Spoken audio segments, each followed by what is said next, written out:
Welcome back to the channel, Big Dawg Brett. Thanks so much for tuning in on this very special show. National Championship prediction and preview, Alabama versus Ohio State. Got a lot to say. You might be surprised. We'll be right back. Shut up and sit down.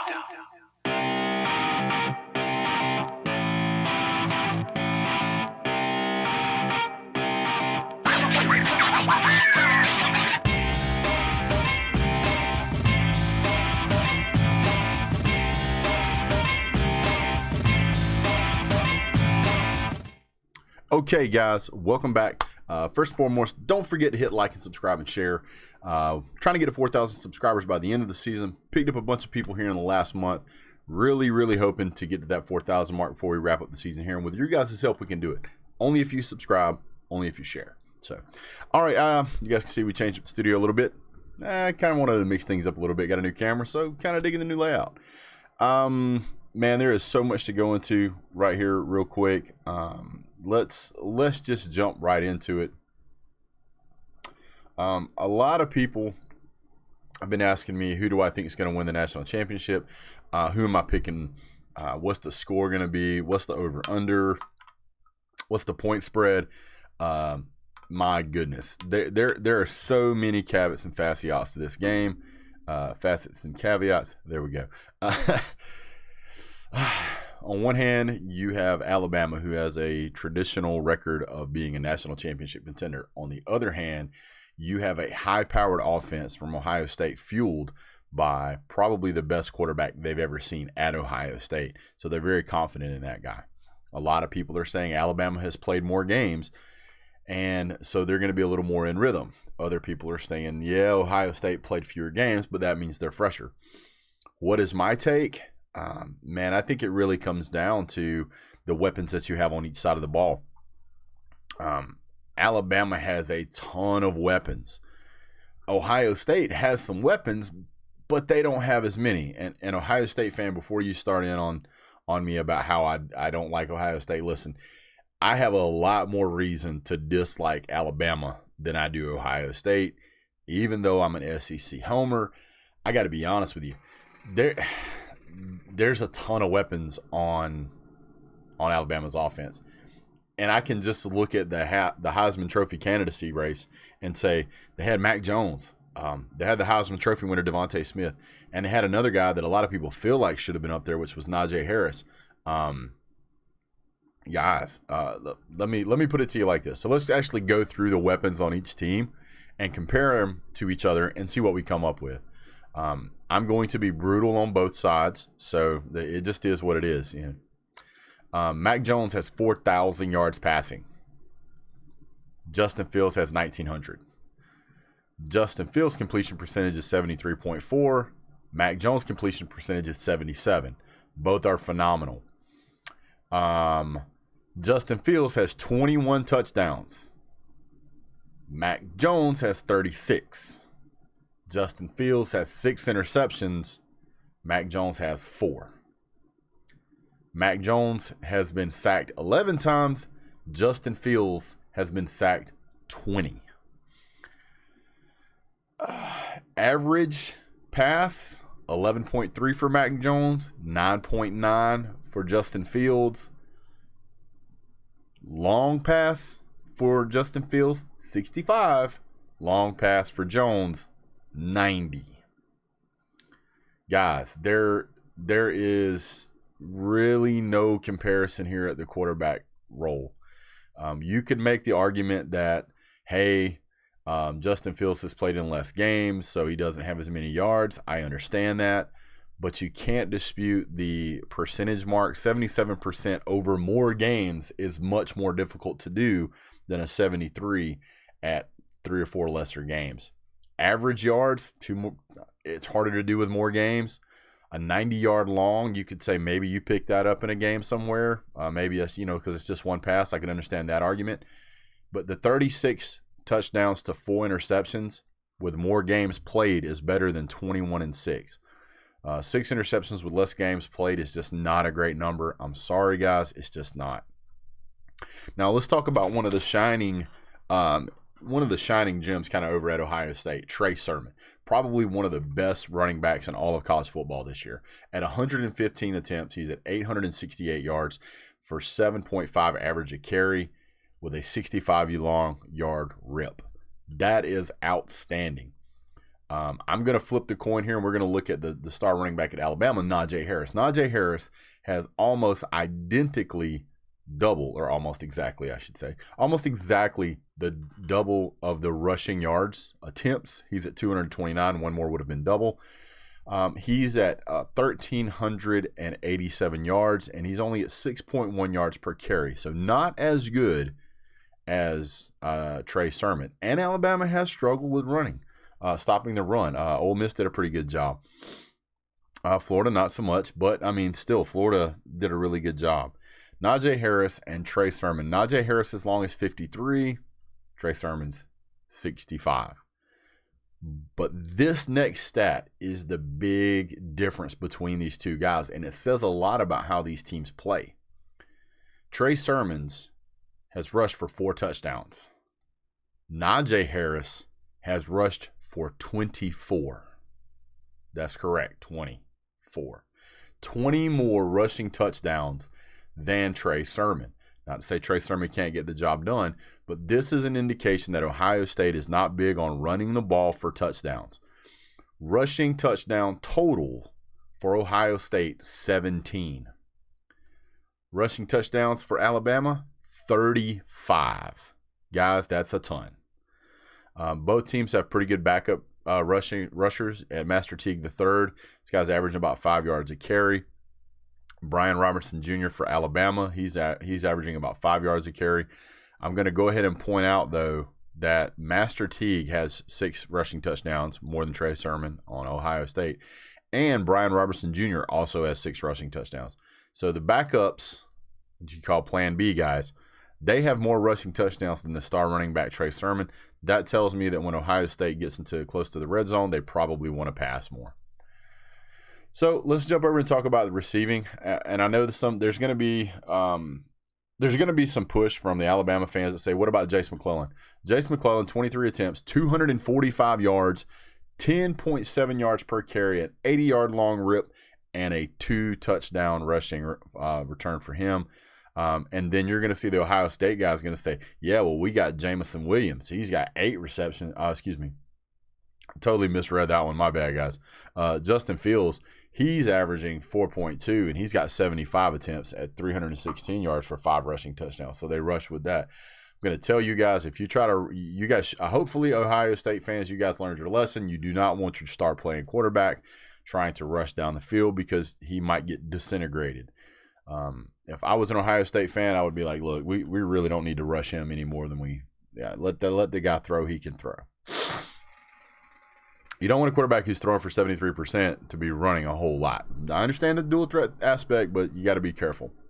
Let's talk about the receiving core for both teams. So over at Ohio State, we've got Garrett Wilson, who's splitting receptions pretty evenly with Chris Olave, however you want to say his name. I don't name these kids, but I do the best I can. Both of those guys are 40 and 42 respectively, 673 yards, 660 yards respectively. Both of them are averaging about 16 to 17 yards per catch.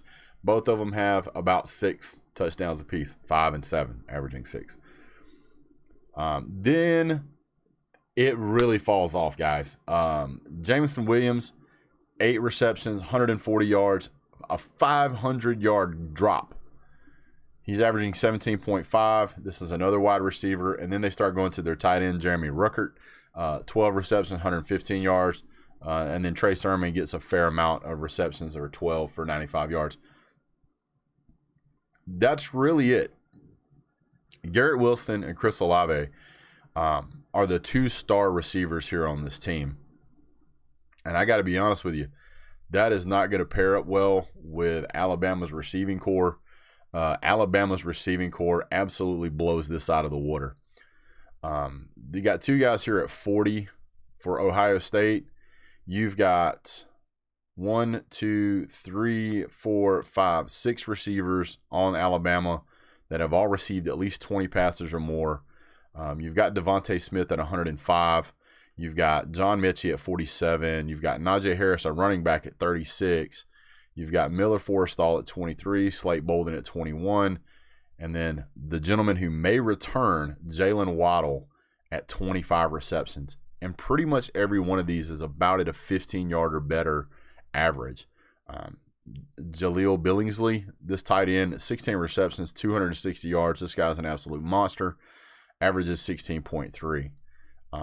They've got the top two guys, top three guys really for Ohio State are averaging 16 to 17 yards. Alabama's got 4 of those guys, and Jalen Waddle, who has been out, who will likely return, he averages 22.3. Jalen Waddle's numbers when he's in a game compared to Devontae Smith, if Jalen Waddle would have played all year, he likely would have won the Heisman, and it likely would not. Devontae Smith likely would not have even been close. So if you go back and you compare those guys respectively, Jalen Waddle is an absolute monster. So you've got Devontae Smith at 105 receptions, Heisman Trophy winner at 1,641 yards, averaging 15.6 yards per catch with a 66-yard run and 20 touchdowns under his belt. Guys, the entire receiving corps for Ohio State only has 21. If you look at John Mechie, he has 6.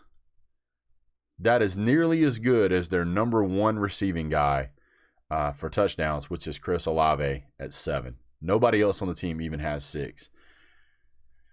You look at the total touchdowns for the rushing, Alabama has 35. If you look at the total touchdowns between rushing and receiving, Ohio State has 38.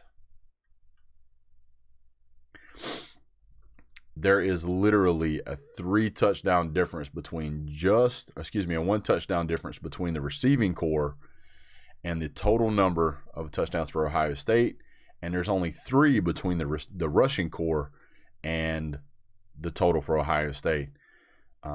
There is clearly a lot more experience on the Alabama side. And I'm gonna jump out here and give you guys another little stat. Here's a really interesting stat. Both teams are kicking really well. Alabama's kicking better. I never thought I would say that, given how bad some of the kicking has been for for Alabama. But Ohio State has 3 kickers. They have Blake Habel, I guess his name, and Dominic DiMasio and Jake Siebert. Field goal attempts between all of them are 10. They've made 6. They have attempted nothing over 50 yards. They have attempted 4 at between 40 and 49 yards, and they've made half. Alabama's kicker, Will Reichard, has made, let's see here, total 13 attempts, total made 4 under 29 yards, 5 between 30 and 39 yards, 3 between 40 and 49 yards, and 1 52-yard field goal. Ohio State do not get into a field goal kicking contest with Alabama with the way they're playing. Absolutely scary good. All right, let's jump over to the defense a little bit for those of you guys who really want to know. A lot of people are trying to say that Alabama's defense really hasn't been everything that we've had in years past. College football has kind of evolved. So what is that looking like right now? It's pretty uneven. We're just going to look at some total numbers here. Let's look at sacks to start with. Ohio State has 19 total sacks. 19 total. Alabama has 35. Yeah, I get there's a game disparage, but that's still a lot of sacks, guys. So up to this point, Ohio State has played in 7 games. Alabama has played in 12. You would say that at 35, Alabama's averaging about 3 sacks per game. And you would say that Ohio State's averaging 2.25. I think averaging 3 sacks a game over more games is a little more difficult to do. And there's only been, They played number 18 Penn State, number 9 Indiana, and number 14 Northwestern, and number 2 Clemson. Not bad. Alabama's had a tougher schedule. They played A&M, Georgia, Auburn, Florida, and Notre Dame, and they are undefeated. It's really, in my opinion, Alabama's offense is higher powered. Defense stats seem to be better. Let's look at the interception ratio right here. Let's see. Interceptions for Ohio State, 7.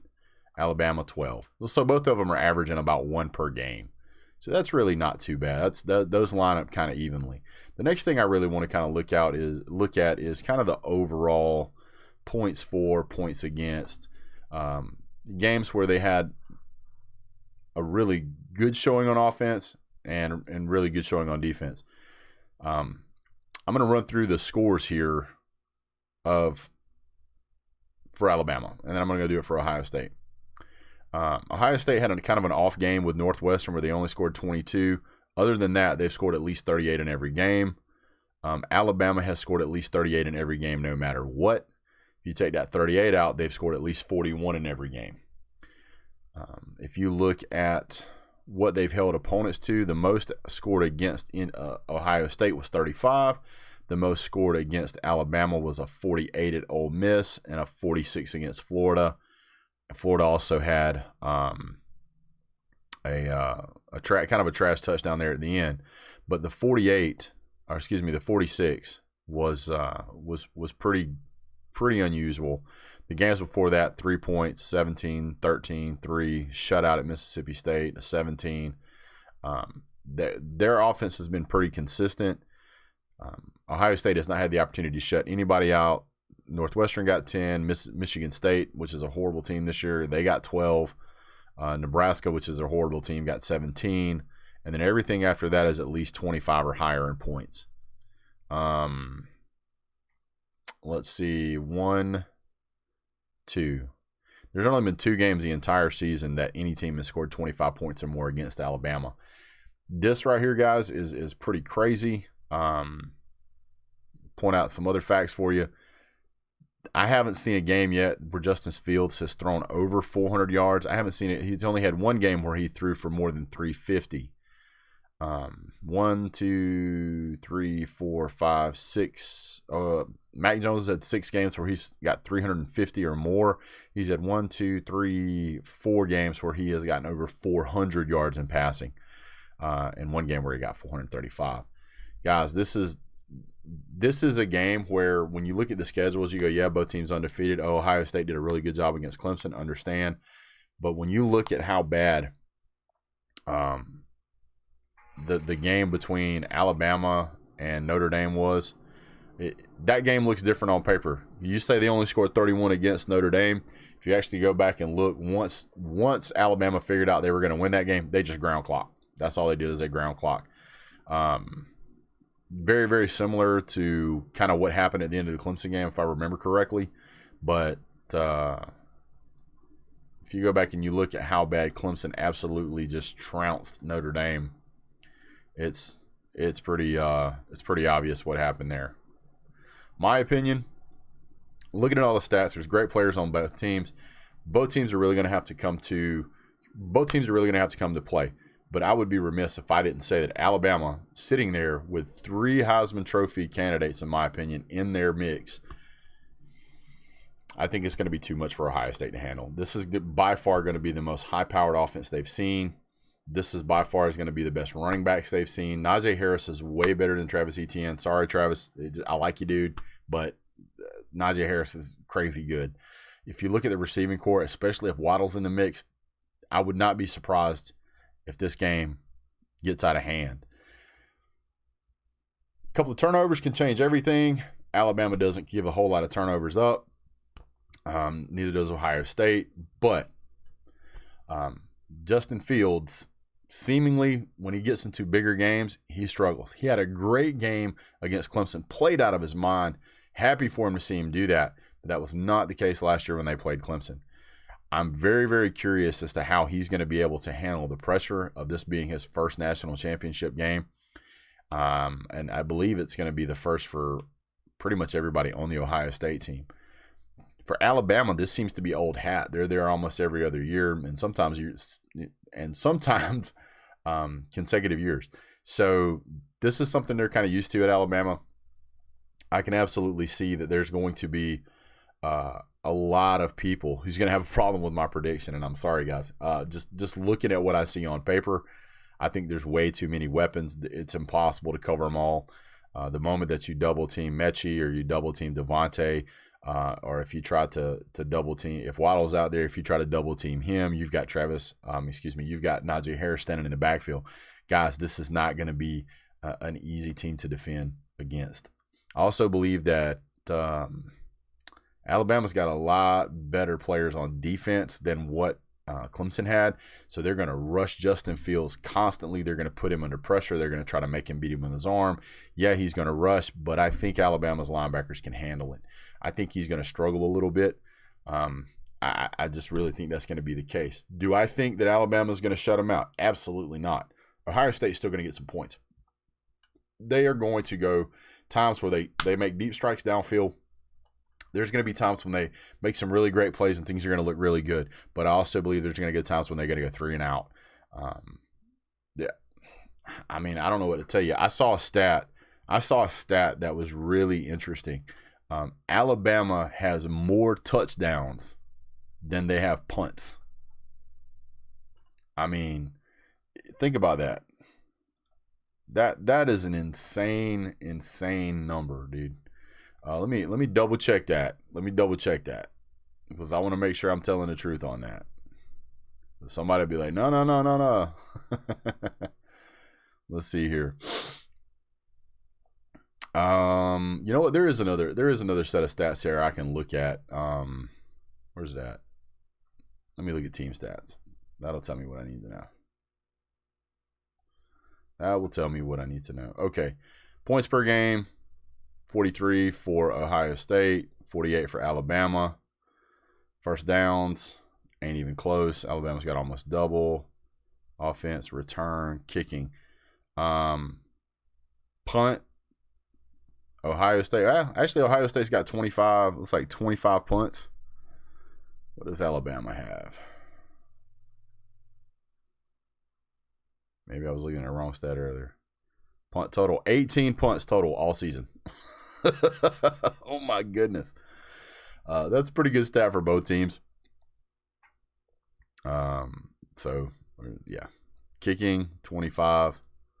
Kicking, 30. Excuse me. Read the wrong line. My apologies. Really, really interesting numbers here for you guys. For those of you like jump to the score, there's some really cool stuff here. Let's see which team is most penalized. Penalties for Ohio State, 45. Penalties for Alabama, 72.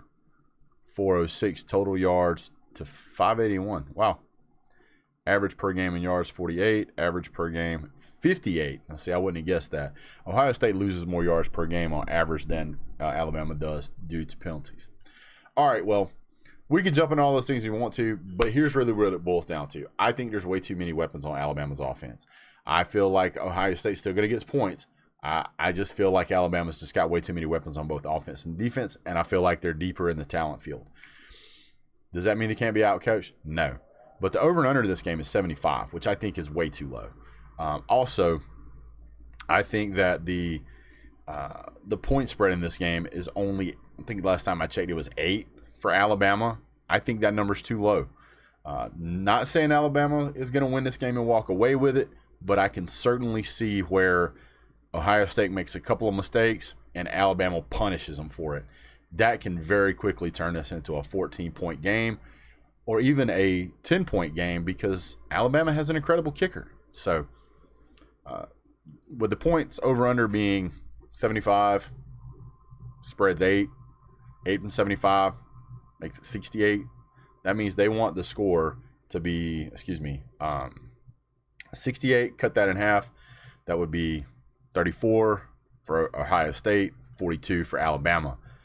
I would disagree with that number. I would tend more to say probably 35 for Ohio State and 52, if not 55, for Alabama. So, just my opinion, guys. That's going to be my score prediction. I'm going to go 35-52.